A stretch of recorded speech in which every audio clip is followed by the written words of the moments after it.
Salam, salam berkat sukacita buat saudaraku sekalian, Bapak Ibu yang disayangi oleh Tuhan. Dan hari ini kita bertemu kembali. Dan harapannya adalah hari ini adalah hari yang penuh ucapan syukur tentunya. Hari yang penuh kesejukan tentunya. Walaupun hari ini mungkin ada yang berkata, waduh Pak Pendeta, saya mengalami sesuatu hal yang tidak mengenakan. Atau hari ini, waduh hati saya kok gelisah. Hari ini kok saya merasakan situasinya kok makin menakutkan.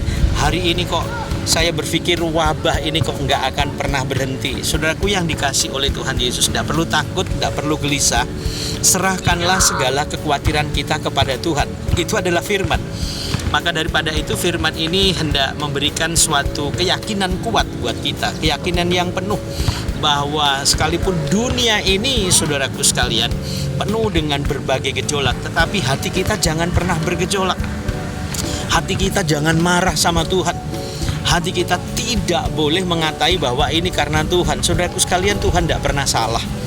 Terhadap apapun yang kita hadapi, Tuhan tetap Tuhan yang adil. Jangan berkata Tuhan tidak adil, saudaraku sekalian. Kenapa?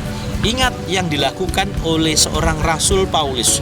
Saya teringat firman Tuhan yang terambil di dalam 1 Tesalonika pasal 1 ayatnya yang ke-13 dikatakan begini. Aku yang tadinya seorang penghujat dan seorang penganiaya dan seorang ganas, tetapi aku telah dikasihinya karena semuanya itu telah kulakukan tanpa pengetahuan, yaitu di luar iman. Nah, saudara, hati-hati loh. Kita sudah orang percaya, menjadi orang percaya, menerima berkat-berkat Tuhan, tetapi kita melakukannya di luar iman. Akhirnya apa yang terjadi, saudara? Akhirnya penyertaan Tuhan itu menjadi gamang dalam hidup kita. Enggak pasti, enggak tentu. Kenapa, saudara? Lah kita juga tidak beriman. Kita beriman saja bahwa COVID ini akan berlalu atau corona ini pasti berlalu.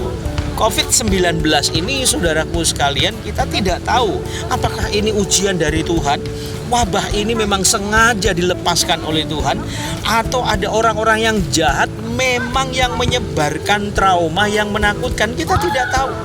Tidak usah mempersalahkan ini, mempersalahkan itu, sehingga kita berasumsi, wah karena ini, karena itu, karena negara ini, karena negara itu. Saudaraku yang dikasih oleh Tuhan Yesus, semua negara mengalami situasi yang pelik, termasuk di Indonesia. Tetapi kembali kepada batin kita, jangan pernah kita menghujat Tuhan. Saudaraku, Rasul Paulus yang menghujat Tuhan dan akhirnya ketemu secara pribadi dengan Tuhan. Akhirnya dia buta kalau saudara baca dalam Kisah Rasul. Dan akhirnya justru di tengah-tengah keadaan yang sulit seperti itu, pelik seperti itu, tidak bisa melihat apa-apa. Tetapi batinnya, mata batinnya melihat terang yang ajaib.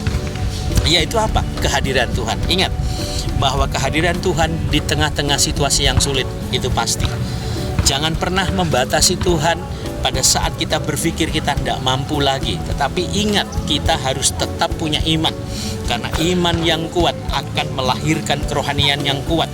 Pada saat kerohanian kita kuat, kita mampu menghadapi situasi yang pelik sekalipun. Jangan pernah gentar, saudara. Jangan pernah berputus asa. Apalagi mempersalahkan Tuhan atas segala keadaan yang ada di dunia ini yang kita alami. Tetap semangat, layani Tuhan. Maka Tuhan akan bela kita. Sukses buat saudara, dan Tuhan Yesus memberkati.